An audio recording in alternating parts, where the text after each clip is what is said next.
Welcome back to Mr. Cursed. I've got to be honest with you. These 6 stories from the Appalachian deep woods are different.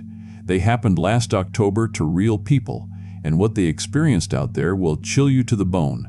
Some of them still won't go near those mountains.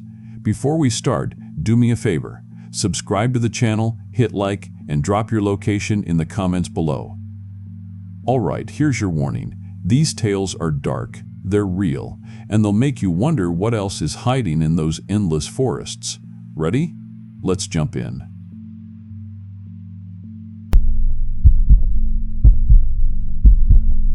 I'm Amanda Cross, and I'm 31 years old.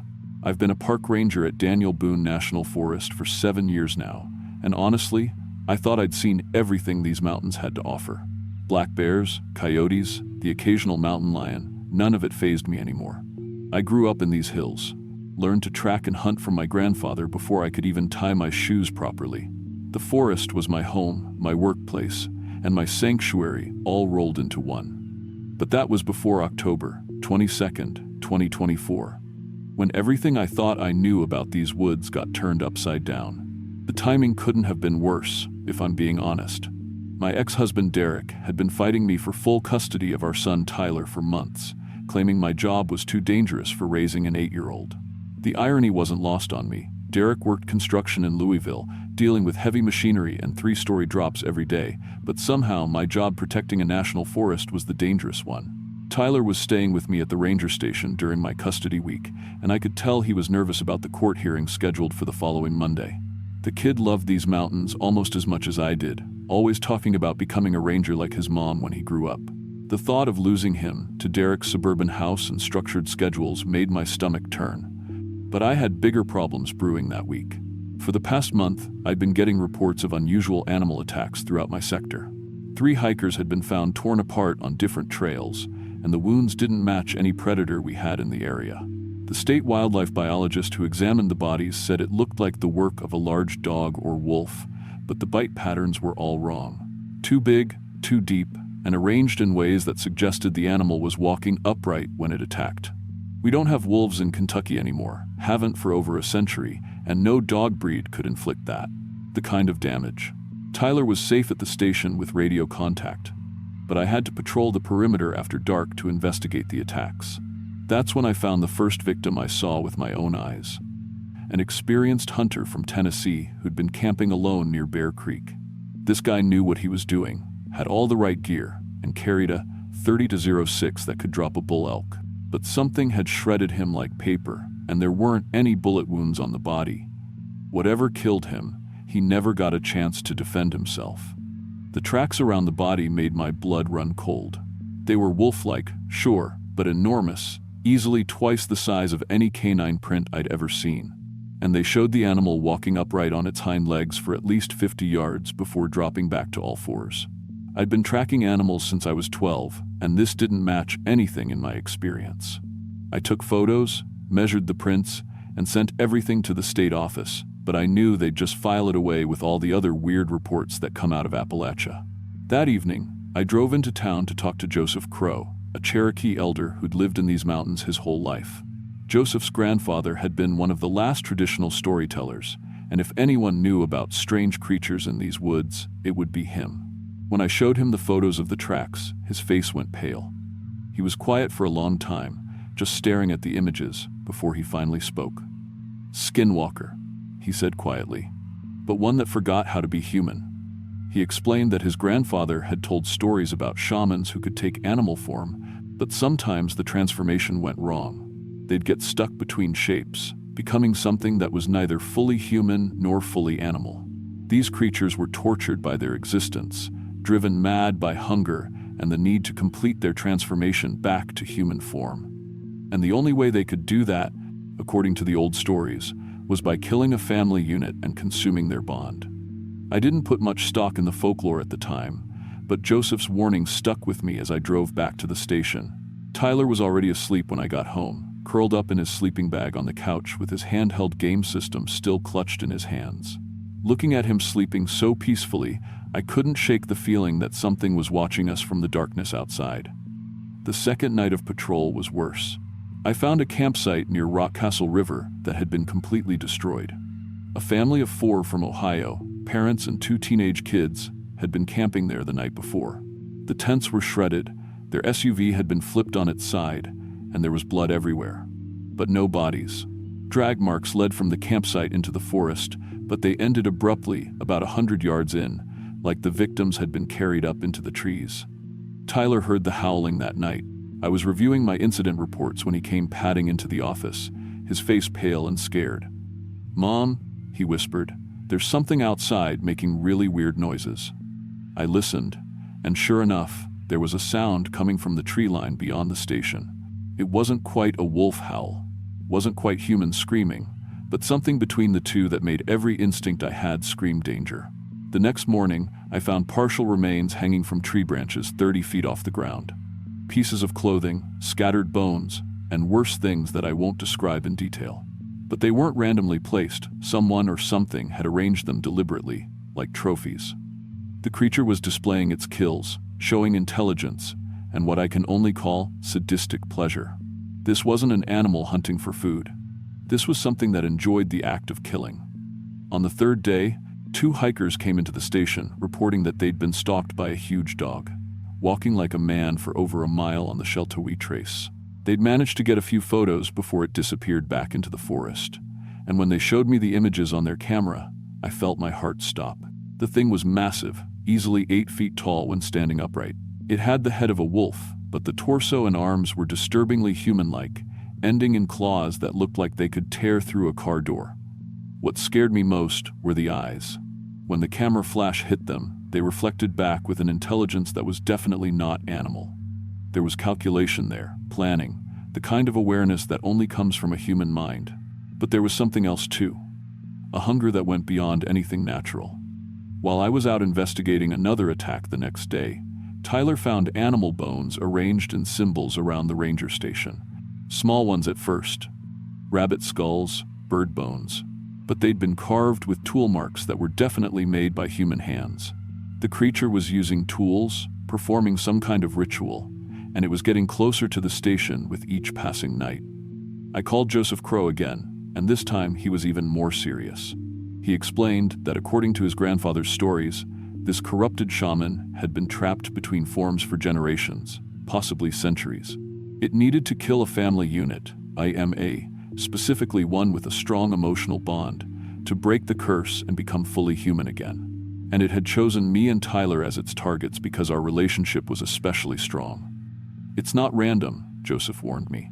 "This thing has been watching you, learning your routines. It knows when you patrol, when the boy is alone, when you're most vulnerable. You need to leave these mountains tonight." But I couldn't leave. I had a responsibility to protect this forest and the people who visited it. And if this thing was specifically targeting Tyler and me, running would just give it time to kill more innocent families while it tracked us down. I was going to have to face it on my own terms. Every night, I could see it circling the station at the edge of the tree line. It never came close enough for a clear shot, but I could feel it watching us, studying our habits. Tyler was being incredibly brave about the whole situation, helping me check the security cameras and radio equipment, but I could see the fear in his eyes. He knew something was wrong, even if he didn't understand exactly what we were dealing with. On the 5th night, the creature made its move. First, it killed the power to the station by tearing down the main line. Then it cut our radio antenna, isolating us completely from any outside help. I'd been preparing for this moment all week, and Tyler knew the drill.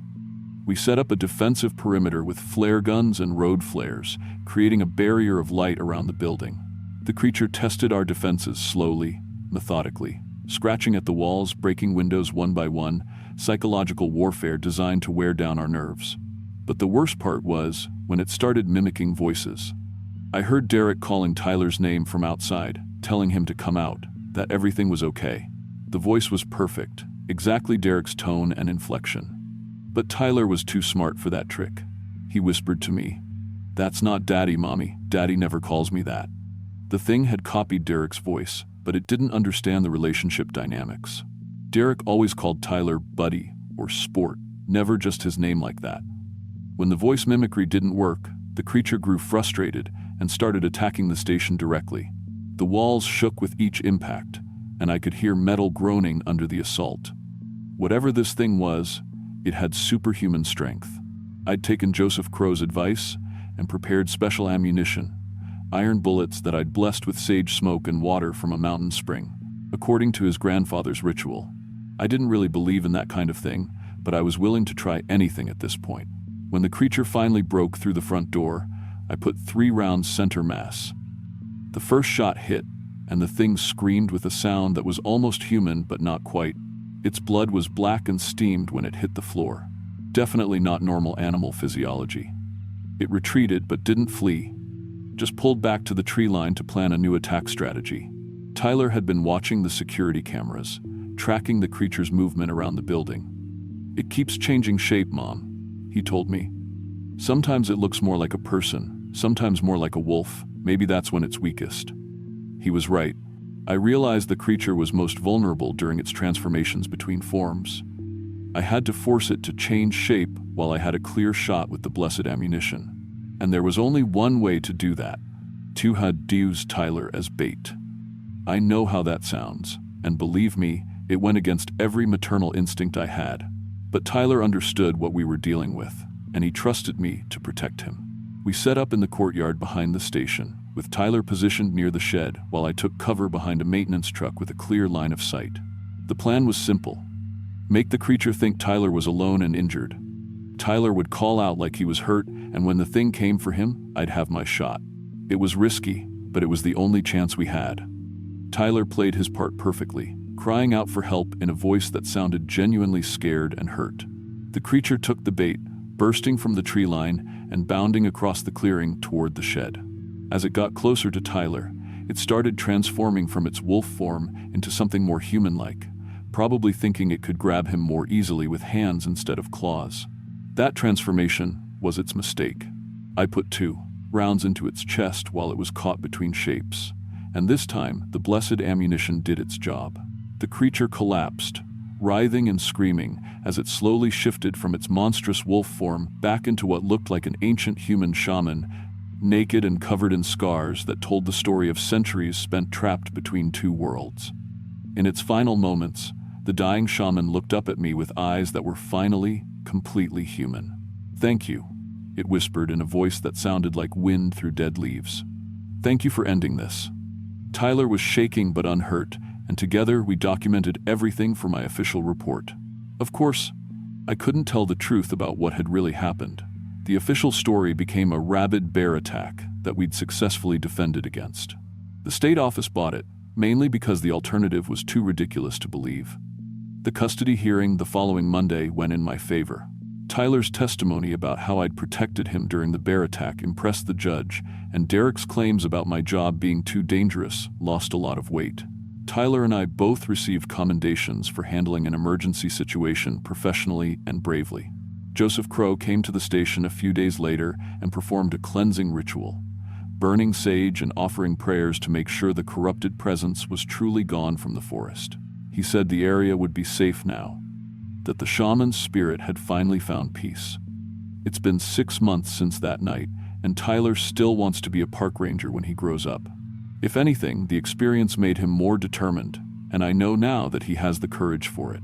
We don't talk about what really happened very often, but sometimes on quiet nights at the station, I catch him looking out at the tree line with the same watchful expression I probably have. Looking back, I still don't fully understand everything that happened that week. But I know that these mountains hold secrets older than anything we learned in forestry school, and sometimes those secrets wake up hungry. I'm still protecting this forest, still doing the job I love, but now I know that there are things out there that don't appear in any wildlife management textbook. And honestly, that knowledge doesn't scare me anymore. If anything, it makes me better at my job. Because now I know that when someone reports something impossible in these woods, it might not be impossible after all. It might just be something that's been waiting in the darkness for a very long time. And sometimes, the only thing standing between it and innocent people is a park ranger who's willing to believe in monsters. To this day, Tyler keeps one of those blessed iron bullets on his keychain. Not because he's scared, but because he wants to remember that sometimes the most important part of protecting something you love is being willing to face the things that others won't believe in. And that's a lesson that will serve him well if he really does become a ranger someday. I never found any trace of the missing families the creature had killed. Their disappearances remain unsolved cases in the state files, and their families still don't have closure. That bothers me more than anything else about the whole experience. But I know that stopping the thing when we did prevented it from claiming more victims, and sometimes that has to be enough. The forest is quiet now, the way it's supposed to be.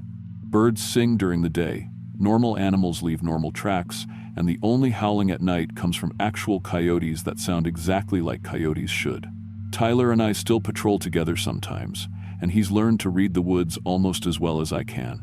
He notices when something's wrong with the natural rhythms of the forest, and I trust his instincts completely, because if that week taught me anything, it's that protecting these mountains isn't just about enforcing camping regulations and preventing forest fires. Sometimes it's about standing between the darkness and the light, and being willing to pull the trigger when all the reasonable explanations run out. And if my son wants to take on that responsibility someday, I'll make sure he's ready for whatever might be waiting in the shadows between the trees.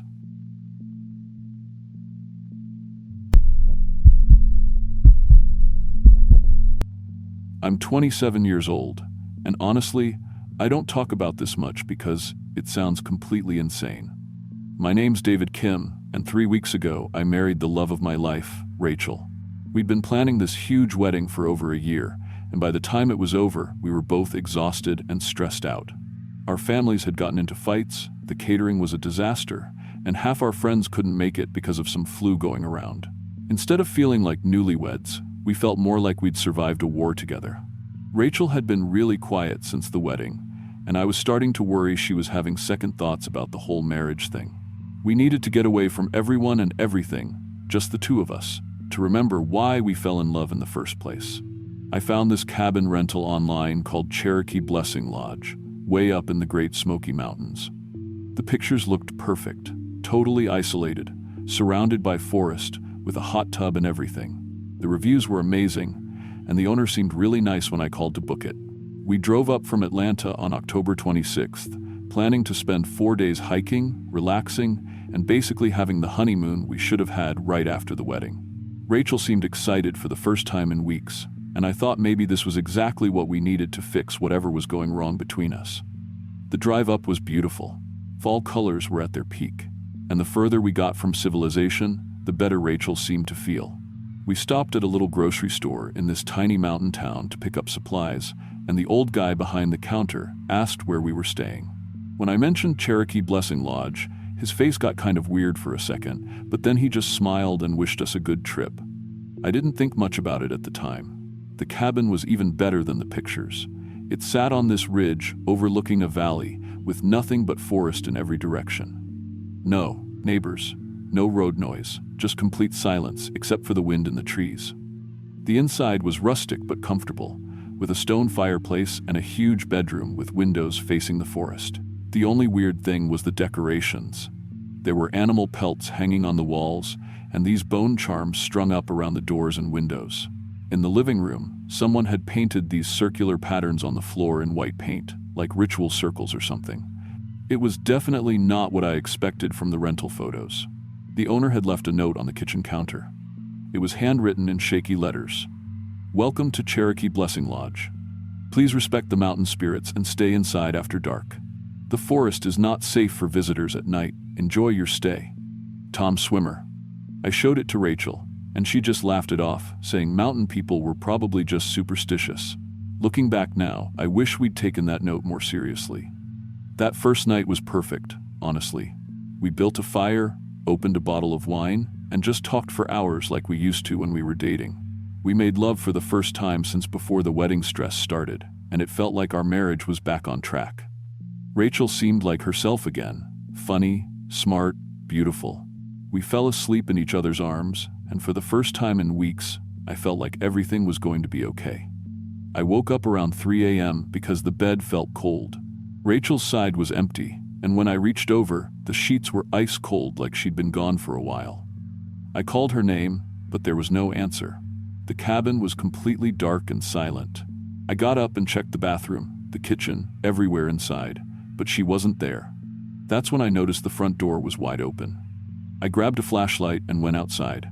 The air was freezing, and there was this thick fog rolling through the trees. I found Rachel standing in the middle of the front yard, completely naked, just staring into the forest.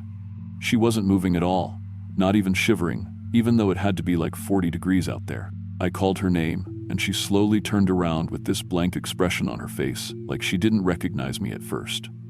"Rachel, what are you doing out here? You're going to freeze to death." She blinked a few times, and then her expression changed back to normal.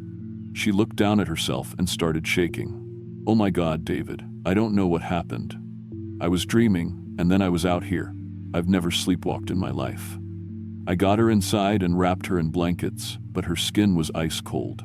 She kept saying she remembered having this vivid dream about something calling to her from the forest, but she couldn't remember the details. We went back to bed, but I stayed awake for a long time, listening to make sure she didn't get up again. The next morning, Rachel seemed fine, but something felt different. She was making breakfast when I got up, but instead of the eggs and bacon we'd bought, she was eating raw hamburger straight from the package with her hands, just tearing off chunks and eating it like it was normal. "Rachel, what the hell are you doing?" She looked up at me with grease on her chin. "I don't know. I just woke up craving meat. Really craving it. This tastes amazing." I convinced her to cook the rest of it, but she kept complaining that it tasted better raw. Throughout the day, her personality kept shifting. One minute, she'd be the woman I married, laughing at my jokes and holding my hand. The next minute, she'd be staring off into the forest with this intense look, like she was listening to something I couldn't hear. Around noon, I heard her talking to someone in the bedroom. When I went to check, she was alone, standing by the window, speaking in this language I'd never heard before. It sounded Native American, maybe Cherokee like the cabin owner, but Rachel didn't speak any other languages. I asked her about it, and she looked genuinely confused.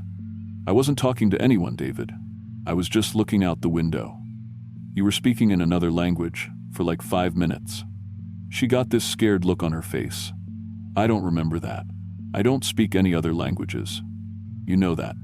That afternoon, I caught her reflection in the bathroom mirror, and something was wrong with it. The features were Rachel's, but subtly different. Her nose looked a little wider, her eyes a little more sunken. When I looked directly at her, she looked normal, but in the mirror, she looked like someone else wearing Rachel's face. The worst part was her laugh. It started sounding wrong, too deep, like it was coming from someone else's throat. When she'd laugh at something on TV, it would send chills down my spine because it didn't sound like my wife at all.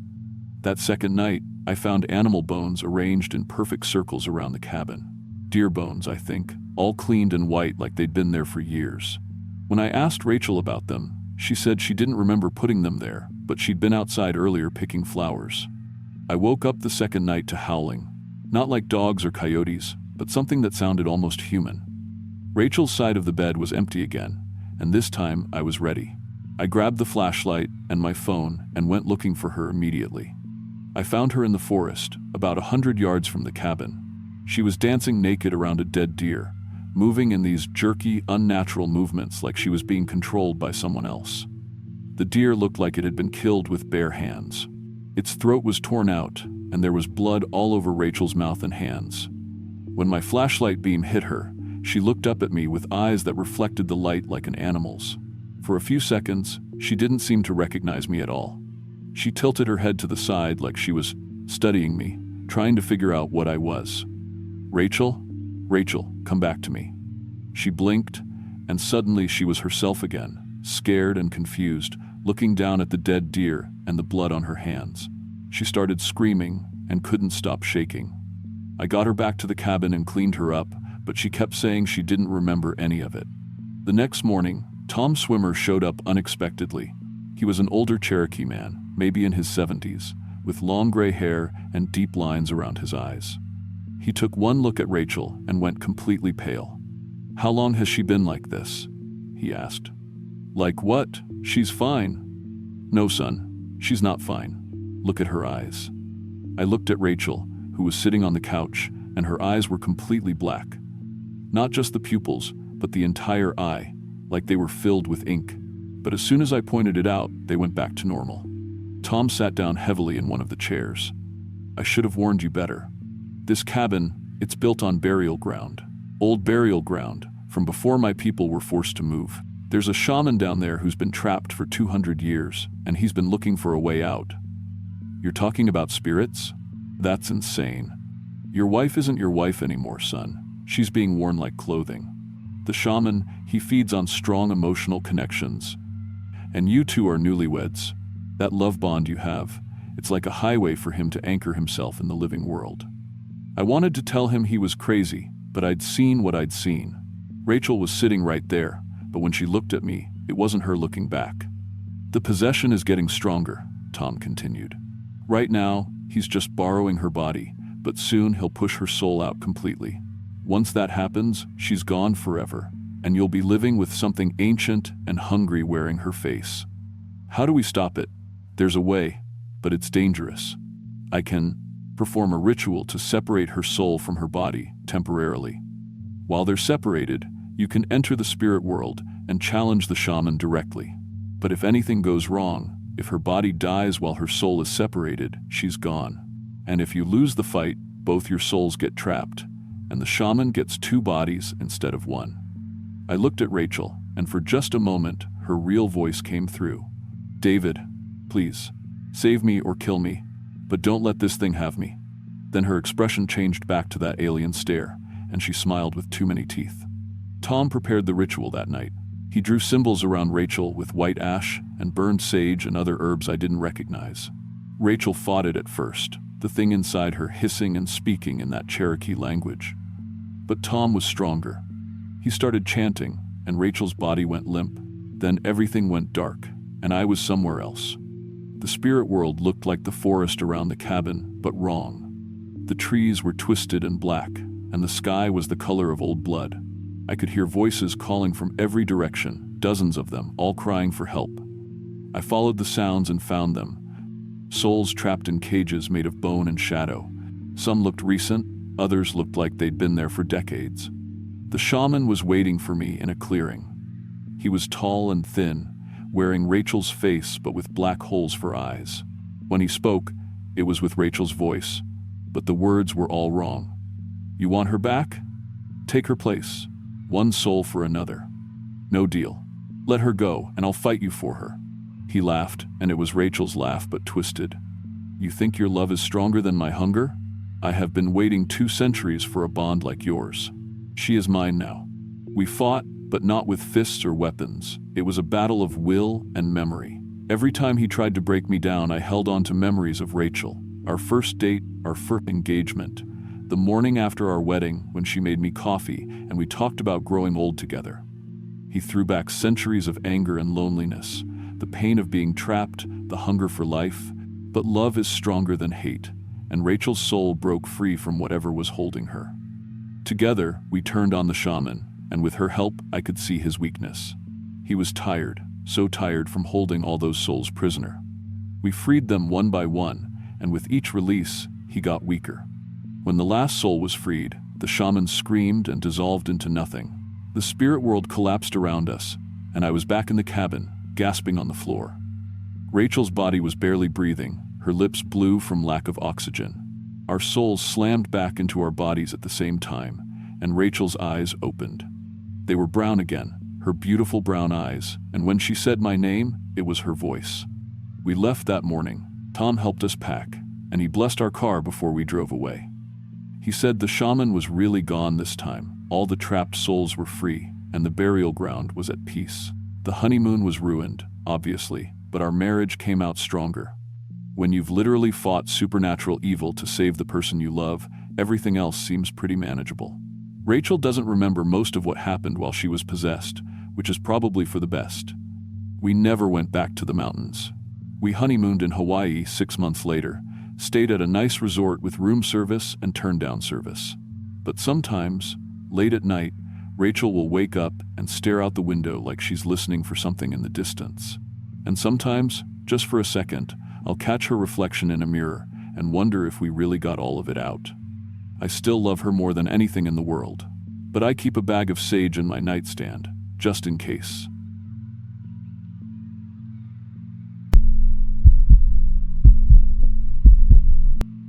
I'm 34 years old, and I've been driving school bus in Harlan County, Kentucky for 8 years now, ever since my divorce went through.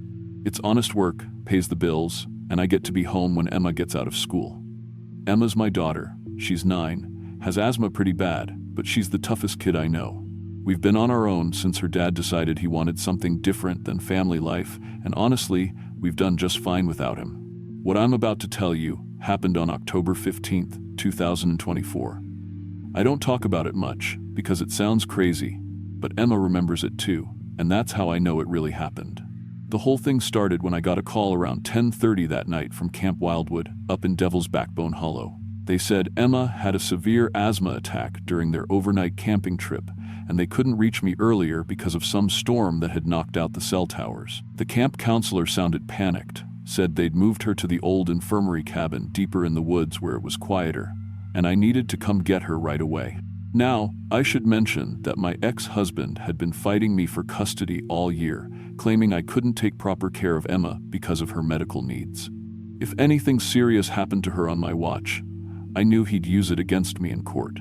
So when they said she was having breathing problems and they couldn't handle it, I grabbed my keys and drove straight up that mountain, even though it was nearly midnight and the rain was coming down hard. The drive up to Camp Wildwood is about 18 miles on old logging roads that twist around the ridges. My GPS worked fine for the first 5 miles, then just went blank like it always does up there in the mountains. But I'd been to the camp before for pickup and drop-off, so I knew the way well enough. The rain was getting heavier though, and I kept thinking about flash floods and how the wet air would make Emma's breathing even worse. I just needed to get to my baby girl and get her home safe. I finally made it to the camp around midnight. The whole place was dark, not a single light on anywhere, and all the vehicles were gone. The main gate was locked up tight with a chain, which seemed wrong since they'd just called me. I parked my car and walked around looking for another way in, calling out for anyone who might still be there. That's when I found a note taped to the camp office door that said they'd taken Emma to the old infirmary cabin about a quarter mile into the woods and to follow the trail marked with orange tape. Looking back now, I should have known something was wrong right then. But when your kid is sick and scared, you don't think straight. You just do whatever it takes to get to them. I grabbed my flashlight from the car and headed into the woods, following these little pieces of orange tape tied to tree branches. The rain had mostly stopped, but everything was dripping wet and the ground was muddy and slippery. I kept calling Emma's name, hoping she'd hear me and call back. The trail seemed to go on forever, winding deeper and deeper into the forest than I remembered the camp property extending. After about 20 minutes of hiking, I came to this old cabin that looked like it hadn't been used in years. The roof was half caved in, windows were broken out, and there were weeds growing up through the porch boards. But sitting right there on the windowsill was Emma's inhaler, DB, the bright pink one she always carries. My heart just about stopped. If her inhaler was here, where was she? That's when I heard it. A child crying, somewhere off in the trees. It sounded like Emma, that particular way she cries when she can't breathe properly. I followed the sound, stumbling through the underbrush, my flashlight beam bouncing around as I tried to move quickly without falling. The crying led me to this clearing I'd never seen before, with a circle of old cabins arranged around it, like some kind of summer camp from decades ago. The buildings were in bad shape, roofs sagging, porches collapsed, walls covered in moss and vines. But they looked like they'd been a real camp once, with little signs still hanging on some of the doors that said things like Cabin 7 and Counselor's Lodge. Then I heard Emma's voice, clear as day, calling, "Mommy," from somewhere among the cabins. I ran toward the sound, but it seemed to be coming from a different cabin each time. I'd check one building, finding nothing but old rotted furniture and kids' belongings, toys and clothes that looked like they'd been there for years. The whole time, Emma kept calling for me, but her voice sounded weaker and more distant each time. I was getting desperate, running from cabin to cabin, when I noticed something that made my blood turn cold. Some of the cabin windows had pale faces watching me, children's faces. But every time I'd look directly at a window, there'd be nothing there. Just my imagination, I told myself. Just the stress and the shadows playing tricks. But then I found Emma's backpack hanging on a tree branch near the edge of the clearing. And then her jacket, a little further into the woods. It was like someone was leaving a trail for me to follow, leading me away from the cabins and up toward the ridge where I could see the dark outline of an old mine shaft against the sky. That's when I understood what was happening, though I didn't want to believe it. Something was using Emma to draw me deeper into these woods. Something that had probably been collecting children from this place for a long time. I found fresh footprints in the mud near the mine entrance, but they weren't right. They were adult-sized but too long and narrow, with strange marks like claws or something dragging behind them. And Emma's voice was echoing up from down inside the mine shaft, scared and breathless. "Mommy, I can't breathe. Help me. I know it sounds crazy, but I didn't hesitate. Whatever was down there had my daughter, and I was going to get her back, no matter what it was." The mine shaft was deeper than I expected, with wooden supports that looked ready to collapse at any minute. My flashlight was starting to die, but I could still hear Emma calling for help somewhere below. The tunnels branched off in different directions, and they were filled with the strangest things: old camp equipment, children's toys, clothes and shoes that looked like they'd been there for decades. It was like a museum of missing kids. I followed Emma's voice through the tunnels until I came to this underground chamber, and what I saw there will stick with me for the rest of my life. There was this figure standing in the middle of the room, tall and thin, wearing what looked like an old camp counselor's uniform, but wrong somehow. Its skin was pale and wet-looking, like clay that hadn't dried yet, and when it moved, it was too fluid, like it wasn't quite solid. Emma was sitting in a circle with about a dozen other children, all around her age, and they were having some kind of lesson. But the other kids were pale and translucent, and I realized they were dead. Had been dead for years, maybe decades. The thing wearing the counselor uniform was teaching them something, speaking in this soft, reasonable voice about how they were safe here, how they'd never have to worry about being sick or hurt or abandoned again. When Emma saw me, she tried to run, but the ghost children gently held her back, not with force, but like they were trying to protect her. The entity turned to look at me with these hollow, dark eyes and explained in that same calm voice that Emma would be much better off staying here. No more asthma attacks, no more doctors, no more fear. She'd be healthy and happy forever with all her new friends. The other children started talking then, telling me how their parents had forgotten about them, how much better it was here, where someone cared about them. They showed me their perfect life, endless summer camp activities, no pain, no sadness, no growing up and facing the real world. And for just a second, looking at Emma's pale face and hearing her labored breathing in the damp mine air, I almost believed it might be better for her. But then Emma looked right at me with those big brown eyes and whispered, "I want to go home, Mommy." That was all I needed to hear. I grabbed Emma's hand and ran for the tunnel entrance, while the entity behind us started making this sound. Not quite screaming, not quite singing, but something that made the mine walls shake and loose rocks fall from the ceiling. The ghost children tried to stop us, reaching out with their pale hands, but Emma's love for me and mine for her seemed to weaken their hold. The thing chased us through the tunnels, promising that Emma would die without its protection, that I was being selfish, taking her back to a world that would only hurt her. But I kept running, half carrying Emma when she couldn't keep up, until I saw starlight at the mine entrance. We made it out just as dawn was breaking over the mountains. Emma was breathing hard but better in the fresh air, and we stumbled back through the woods to my car. I drove straight to the hospital in town, where the doctors treated Emma's asthma attack and confirmed she was going to be fine. I tried to tell the authorities about what happened, showed them where the old camp was and the mine shaft, but by the time they got up there to investigate, the whole thing had collapsed. They said it must have been unstable and finally gave way, probably what we heard when we were running out. There was no evidence of any children or entity, just a pile of rocks and timber where the entrance used to be. Emma remembers everything that happened that night, and we've had a lot of talks about it. The custody judge awarded me full custody after hearing about how I risked my life to save her, and my ex-husband stopped fighting me after that. Emma's asthma has actually gotten better since then. Like maybe facing something truly terrifying made her realize that breathing problems weren't the worst thing that could happen to her. I still drive school bus in Harlan County, but I'm more careful now about where I go at night, and I always make sure my phone is charged when Emma's away from home. To this day, if I have to drive past Devil's Backbone Hollow, I roll up my windows and don't stop for anything. Some places are meant to stay empty, and some things that offer to help your children are lying. Emma's 10 now, and she's the strongest kid I know. But sometimes, when she's having a bad day with her breathing, she'll look at me and say, "At least I'm not stuck in that mine forever." And she's right. Whatever that thing was, it wanted to take away everything that made her human. The growing up, the struggles, even the pain that teaches you how strong you really are.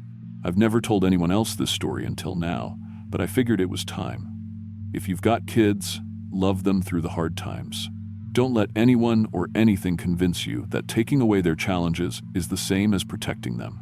Sometimes the most loving thing you can do is let them face the world as it really is, with you right there beside them.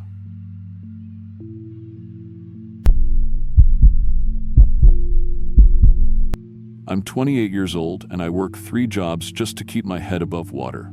My name's Maria Santos, and honestly, I never thought I'd be telling anyone this story. But after what happened at the Moonshine Diner last Halloween week, I can't keep it to myself anymore. I live in a little town outside Bristol, Virginia, right where the mountains start getting serious. And ever since the textile factory closed down 2 years ago, finding decent work has been like trying to catch smoke. The diner job was supposed to be temporary, just until something better came along. But when you're diabetic without insurance and you're rationing insulin, you take whatever hours they'll give you. To be fair, I should have known something was off about that place from the start. It sits out on Route 23, at this old crossroads about 15 miles from anything you'd call civilization.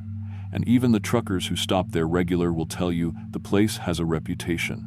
But when your rent's 2 weeks overdue and you're down to your last vial of insulin, you don't get to be picky about where you work. The whole thing started on October 20th, when my manager Jerry called me up and offered me something I couldn't refuse.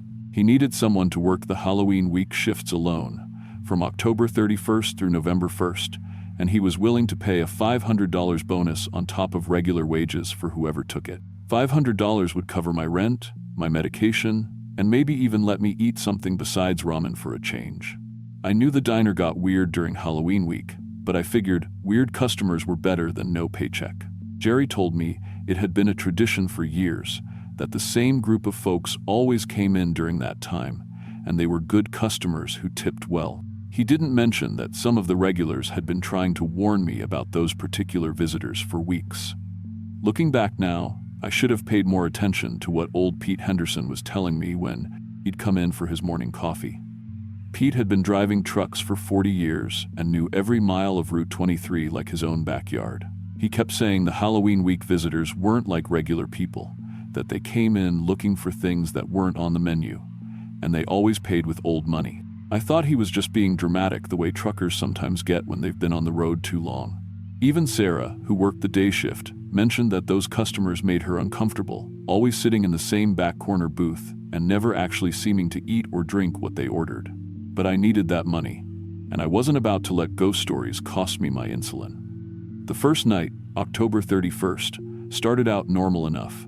I had a few truckers come through around dinner time and a couple of factory workers from the night shift heading home. Nothing unusual until about 2 a.m., when this elderly man in a worn but clean suit walked in and headed straight for the back corner booth. He looked normal enough, maybe in his 70s, with kind eyes and hands that looked like they'd done a lifetime of hard work. When I walked over to take his order, he smiled at me real gentle and asked for the usual mountain breakfast. I explained that we didn't have anything called that on the menu, showed him what we did have, but he just nodded like he expected that answer and ordered black coffee instead. What struck me as odd was the money he put on the table. It was exact change for the coffee, but the coins were old silver dollars, the kind you don't see anymore except in antique shops. When I picked them up, they felt real enough, heavy and cold, and Jerry had always told us to accept any payment that looked legitimate. The man, who introduced himself as Thomas, sat there quietly for about an hour, not really drinking his coffee, just watching the road through the window like he was waiting for something.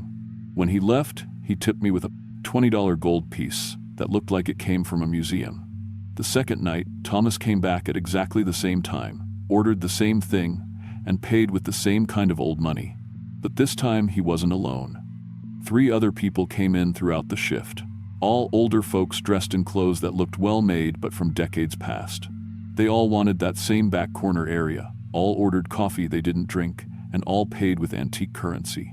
One woman, probably in her 60s with graying hair and a neat bun, asked for something called a railway breakfast. When I told her we didn't serve that, she smiled sadly and said she figured as much, just like Thomas had. They all seemed to know each other, talking quietly in that booth, and they all tipped me in old coins and bills. By the third night, I was starting to recognize a pattern. The same customers, arriving at the same times, ordering things we'd never served, paying with money that belonged in a history book. I started looking forward to seeing them, honestly.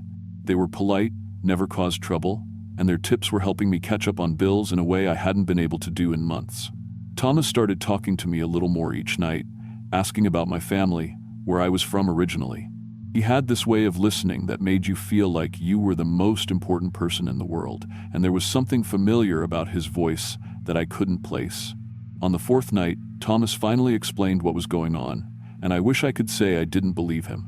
He told me that he and the others were waiting for passage home, that Halloween week was the only time they could make the journey.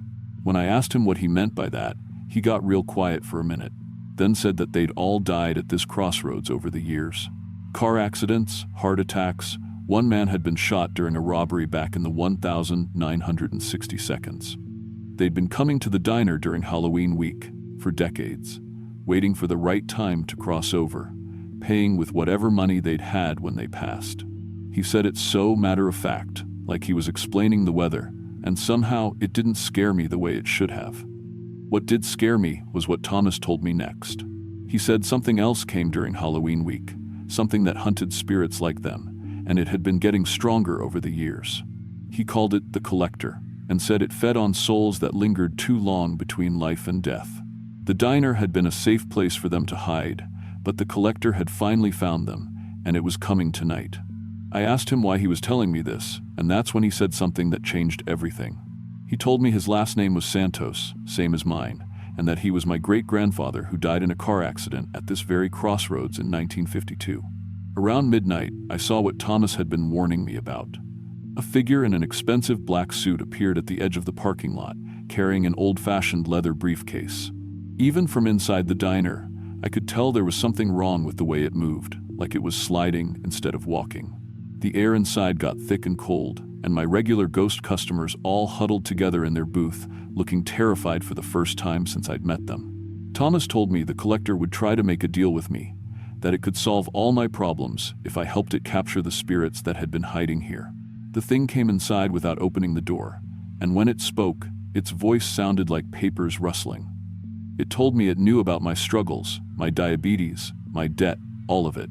It opened that briefcase and showed me more money than I'd ever seen in one place, enough to pay for insurance, medication, everything I needed to live comfortably. All I had to do was step aside and let it take the spirits that had been trespassing in the world of the living. It said they were already dead anyway, that I'd be doing them a favor by letting them move on. But looking at Thomas and the others, seeing the trust in their eyes, I couldn't do it. These people had become like family to me over the past week, and Thomas had just told me he actually was family. I told the collector no, and stepped between it and the booth where my great-grandfather and his friends were sitting. The thing didn't like that answer. The temperature dropped so fast I could see my breath, and every piece of electronic equipment in the place started going haywire. The register drawer shot open, the coffee makers started sparking, and the radio began cycling through stations on its own. I grabbed the iron skillet from behind the counter and dumped a whole container of salt in a circle around the booth where Thomas and the others were sitting. I don't know why I thought of that, maybe something from a movie or an old story my grandmother used to tell, but it seemed to work.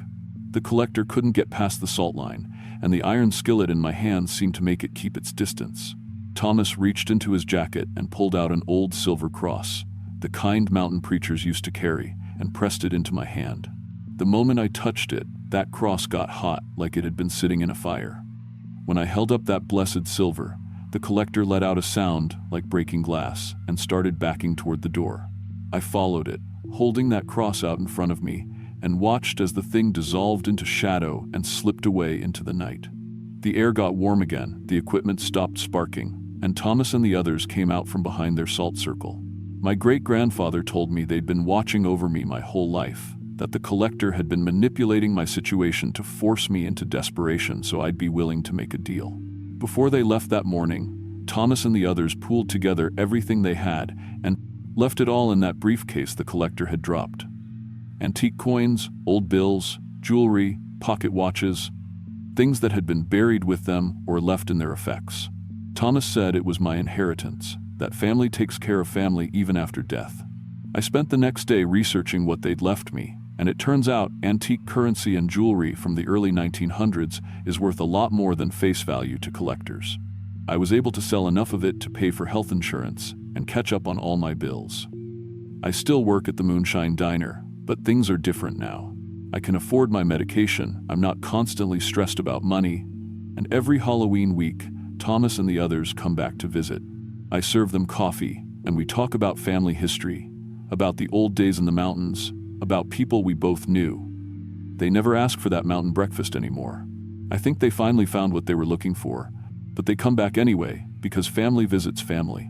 And if that collector ever shows up again, I've got that silver cross ready, and I know my great-grandfather and his friends have got my back. To this day, I keep that cross in my apron pocket during every shift, and I never throw away old money if someone pays with it. You never know when it might be more than just currency. You never know when it might be a message from family you didn't even know you had, letting you know they're still looking out for you from wherever they are now. The mountains have their own way of taking care of people, and sometimes that care comes from places you'd never expect.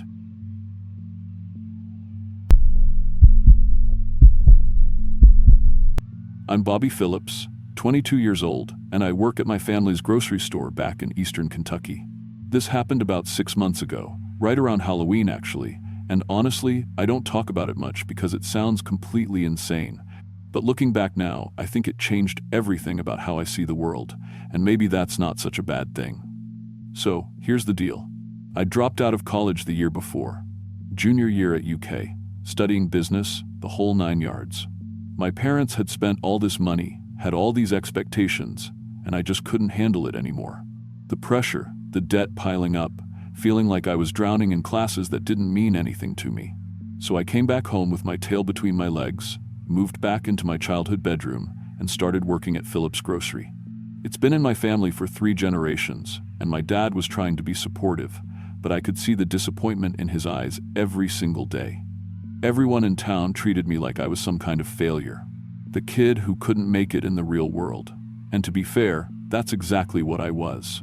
I'd been home for 6 months, just ringing up groceries and stocking shelves, feeling sorry for myself, and wondering what the hell I was supposed to do with my life. My dad kept giving me these little tasks, trying to build up my confidence, I guess, but nothing that really mattered. I was basically just another employee, and not even a particularly good one. That's when the Whispering Pines situation came up. It was October 28th, 2024, and our regular delivery driver, this guy named Marcus, who'd been doing the route for like 15 years, just up and quit. No 2 weeks notice, nothing. Just walked into the store that morning and threw his keys on the counter. When my dad asked him why, Marcus just shook his head and said, "I'm not going back there anymore." Wouldn't explain what he meant by that, just packed up his stuff and left. Now, Whispering Pines was this little mountain community, about 25 miles up the winding road past Hazard. They'd been customers for 30 years, my dad said, and they ordered supplies monthly like clockwork. About 40 people lived up there, mostly older folks who'd chosen to live off the beaten path. They always paid on time, never caused any trouble, but they were particular about their deliveries. Had to be there before dark, always on the last Monday of the month, and they ordered enough supplies to last until the next delivery. My dad was losing money on the account if he couldn't find someone to make the run, and he was getting desperate. That's when I volunteered. I guess I wanted to prove I could handle some responsibility, show him I wasn't completely useless. Plus, it was good money. They always tipped well. And Dad said if I could take over the route permanently, it would mean a steady raise. For the first time in months, I saw something that looked like hope in his eyes when I offered to do it. I loaded up the delivery truck that Monday afternoon with enough groceries, medicines, and supplies to last a small town a month. Cases of canned goods, bulk rice and flour, medications for diabetes and blood pressure, basic household supplies. The truck was packed so full I could barely see out the back window. Dad gave me the directions and reminded me about the before dark rule in Cavid. Apparently, the community was real strict about that, Something about their security procedures and not wanting strangers around after sunset. The drive up to Whispering Pines was beautiful, I'll give it that. Fall leaves were at their peak, all these brilliant reds and oranges covering the mountainsides. The road got narrower and more winding the higher I went, until it was basically just a 2-lane strip of cracked asphalt with no guardrails and some serious drop-offs. I kept checking my phone for the time, making sure I'd get there with daylight to spare. I reached the community just as the sun was starting to set behind the mountains. And honestly, the first thing that struck me was how perfect everything looked. Like a picture from an old magazine. All the houses were identical. These neat little white clapboard homes with green shutters and matching picket fences. Every lawn was perfectly maintained. Every garden looked like something out of Better Homes and Gardens. It was almost too clean, you know? Too organized. The people came out to greet me as soon as I pulled up to what looked like a community center. They were all smiling, all dressed in this weird old-fashioned way. The men wore pressed pants and button-down shirts. The women had on these flower print dresses that looked like something from the 1950 seconds. Even the kids, maybe a dozen of them, were dressed like they were going to church or something. Everyone was extremely friendly, but in this intense way that made me a little uncomfortable.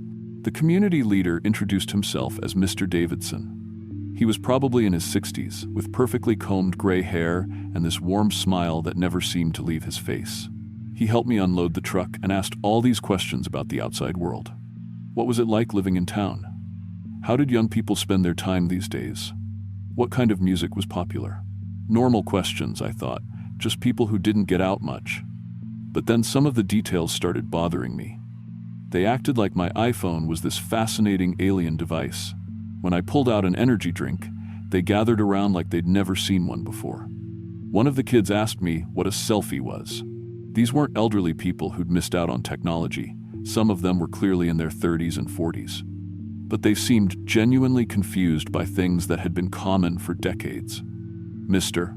Davidson insisted I stay for dinner as their honored guest. Said it was tradition when someone made their first delivery to the community. I tried to decline.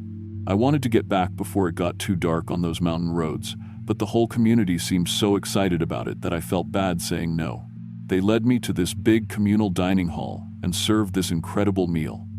Fried chicken, mashed potatoes, green beans, cornbread. Everything tasted amazing, but there was something weird about it too. Too sweet, like they'd put sugar in everything. During dinner, I tried making small talk about current events. Asked if they'd watched the World Series, or what they thought about the election coming up. But every time I mentioned something recent, they'd get these blank looks and change the subject. It was like they had no idea what I was talking about. When I mentioned Netflix, one of the women asked if that was a new radio program. That's when I started really paying attention to the details. The photographs on the walls all looked old, like they were taken in the 50s or 60s. But here's the weird part. The people in those photos looked exactly the same as the people sitting around me. Same faces, same ages. I saw a picture of Mr. Davidson from what had to be 1952 based on the cars in the background, and he looked exactly the same as he did right then. Not older, not younger. Exactly the same. I started feeling drowsy during dessert. The room was getting warm, and I was having trouble focusing on the conversation. That's when Mr. Davidson started explaining more about their community. How they'd chosen to preserve their perfect way of life. How they'd been protected from the corruption of the outside world. How they'd made a deal to ensure their peace would last forever. What kind of deal? I asked, though my voice sounded strange to my own ears.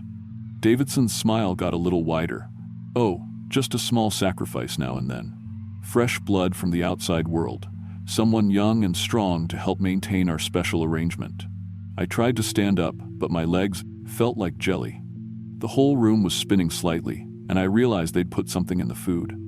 I need to get going, I managed to say. My dad's expecting me back. Oh, Bobby, Davidson said, and somehow he sounded sad about it. Your father already knows you're not coming home.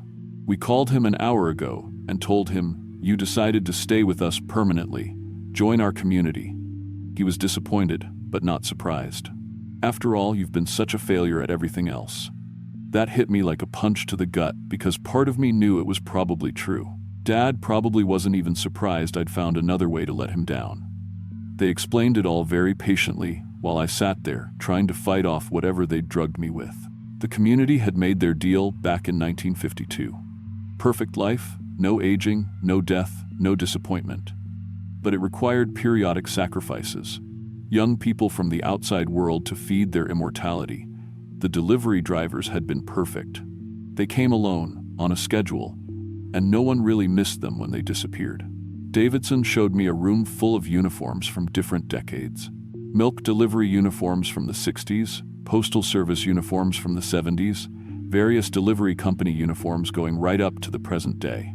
Each one chose to stay with us eventually, he said. Each one found peace here. The community gathered around me, all still smiling, all still friendly. They offered me everything I'd ever wanted. No more failure, no more disappointment. I'd never age, never die, never have to worry about letting anyone down again.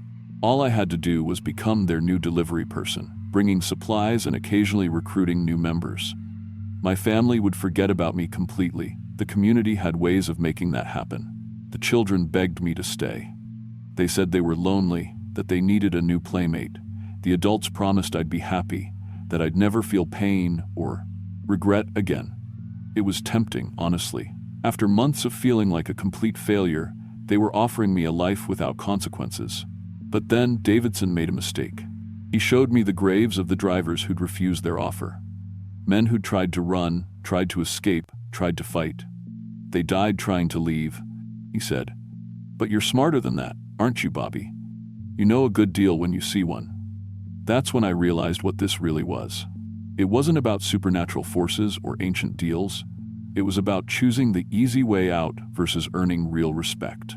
These people were offering me exactly what I'd been doing for the past 6 months, avoiding real responsibility, avoiding the risk of failure, just on a permanent basis. No, I said, and my voice was stronger than I expected. I want my truck keys. I want to leave. The smiles disappeared. The community's true nature showed itself then. They weren't individuals anymore, but parts of some collective thing that had been feeding on isolation and conformity for decades. But here's the key thing Davidson had to admit. They could only hold people who accepted their offer willingly. Their power came from people choosing the easy path, choosing to give up. I fought my way to Davidson's house while the community tried to stop me, but they couldn't use real force against someone who refused their offer. I found my truck keys hidden in a drawer, stumbled back to the truck while the whole community watched. As I drove away, I looked in the rearview mirror and watched Whispering Pines fade away like it had never been there at all. When I got home, Dad was waiting up for me. He didn't believe my story about the community, obviously, but he saw something different in me. For the first time in months, I'd followed through on something difficult. I'd taken responsibility and seen it through to the end, even when it got dangerous. Dad promoted me to delivery manager the next week. I started college again part-time but kept working to help the family business. I'm studying logistics now, learning how to run the delivery operation properly. It turns out I'm actually pretty good at it when I'm not spending all my time feeling sorry for myself. We still get delivery requests from Whispering Pines every month. They come through the automated system like clockwork. But I always refuse them, and I always will. Not because I'm afraid of going back, though honestly, I am a little, but because I finally understand what my dad was trying to teach me all along. Real respect isn't something you can take shortcuts to get. You have to earn it by doing hard things, by taking risks, by accepting the possibility of failure. That community was offering me everything I thought I wanted, but it would have cost me everything I actually needed. I'm still Bobby Phillips, still 22, still working at my family's grocery store. But I'm not the same person who drove up that mountain 6 months ago. And honestly, I think that's exactly the point.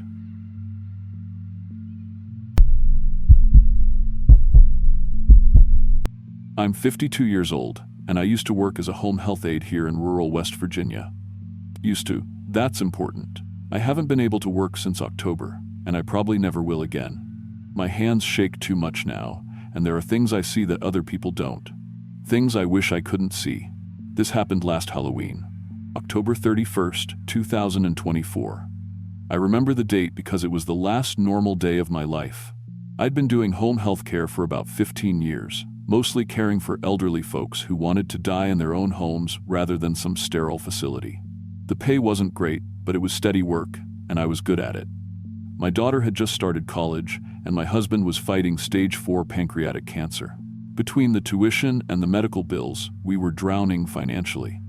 When you're in that situation, you take whatever work you can get, even when something feels wrong about it.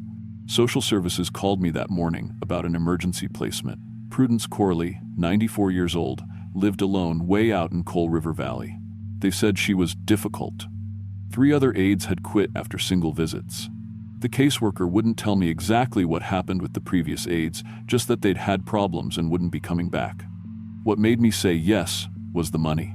They were offering triple my usual rate, cash payment, no questions asked. When you're watching your husband waste away because you can't afford the good treatments, you don't ask why someone's willing to pay that much. You just say yes and pray it works out.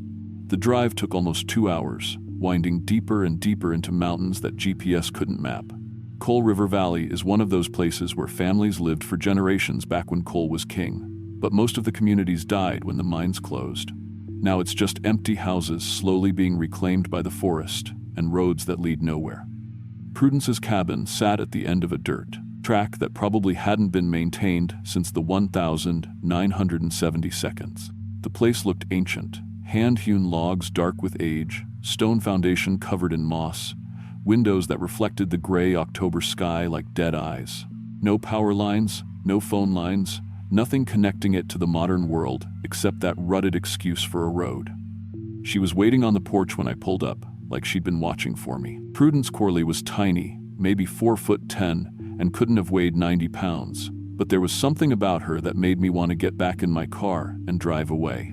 Her eyes were too bright, too knowing, and when she smiled, I noticed her teeth were filed to points. "You're Gloria Washington," she said before I could introduce myself. "Social services sent you to help with my preparations." "Yes, ma'am. I'm here to assist with whatever you need." "What I need," she said, still smiling that sharp smile, "is someone to help me die properly. Come inside. We have work to do." The cabin's interior was wrong in ways I couldn't immediately identify. Oil lamps cast shadows that moved independently of their flames. The walls were lined with shelves holding glass jars filled with things that shouldn't have been preserved. What looked like human organs floating in amber liquid. Bones arranged in geometric patterns, teeth strung like pearls. The whole place reeked of decay, masked by herbs and something metallic that made my throat burn. "First thing you need to understand," Prudence said, settling into a rocking chair that creaked rhythmically even when she wasn't moving, "is that I'm not dying of old age. Something's been eating me from the inside for 70 years, and it's finally ready to come out." I pulled out my assessment forms, trying to maintain some sense of normalcy. "Miss Corley, what kind of medical condition?" "Not medical. Spiritual." She gestured toward the shelves. "My grandmother made a bargain back in 1932. The mountain was dying, coal companies had poisoned the water, clear-cut the forests, killed everything that made this place sacred. So she called something back from the deep woods, something old enough to remember when these mountains were young." The rocking chair kept creaking, even though Prudence had gone perfectly still. "She fed it her oldest daughter, my aunt, and in return, it gave our family the power to heal.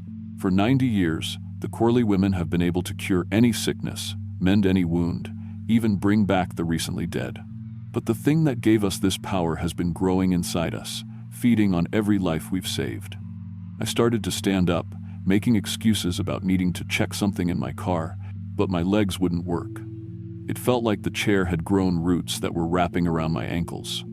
The bargain was that after 3 generations, the thing gets to take a new form.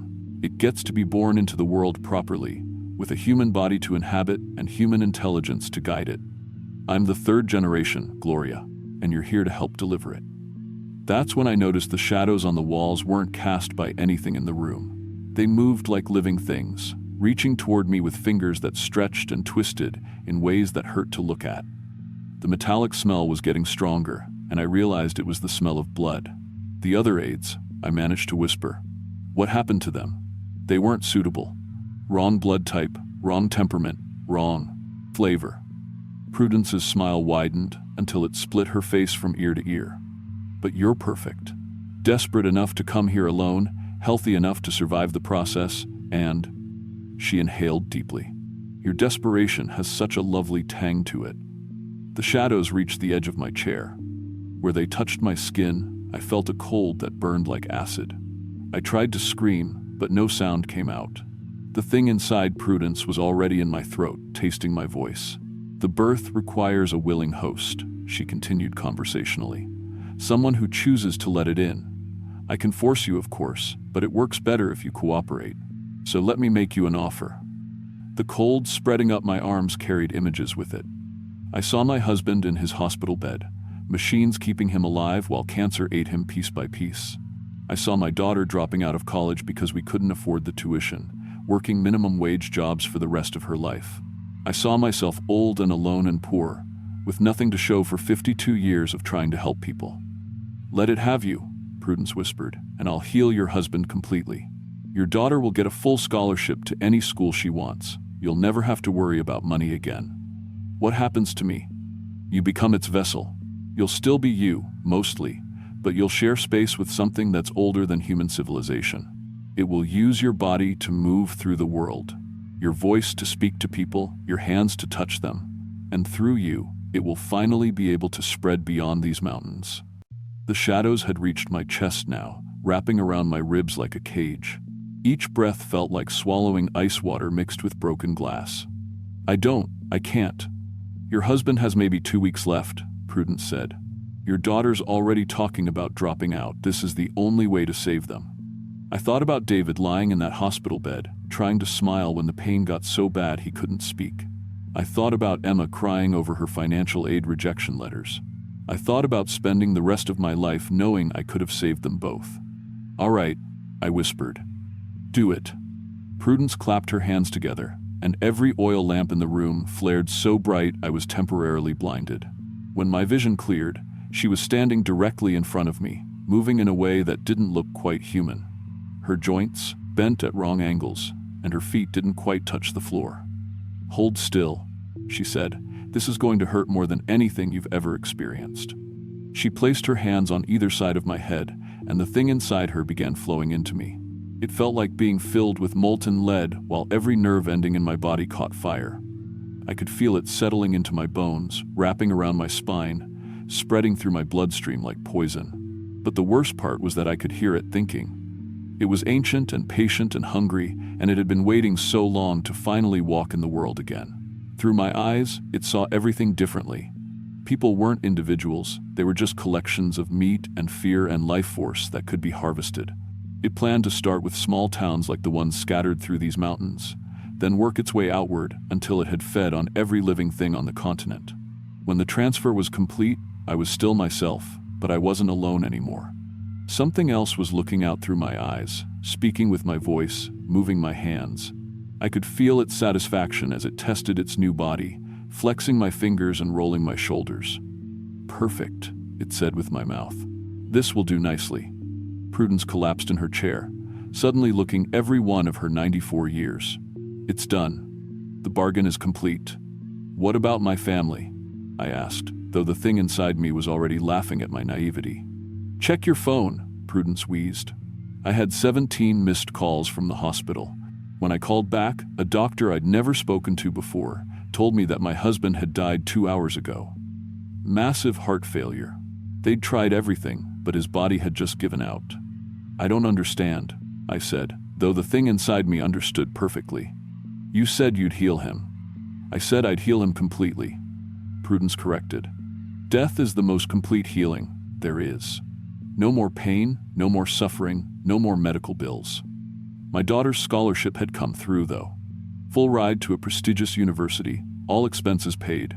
The catch was that it was in California, 3,000 miles away from whatever was left of our family. The thing inside me had made sure she'd be far away when it started feeding.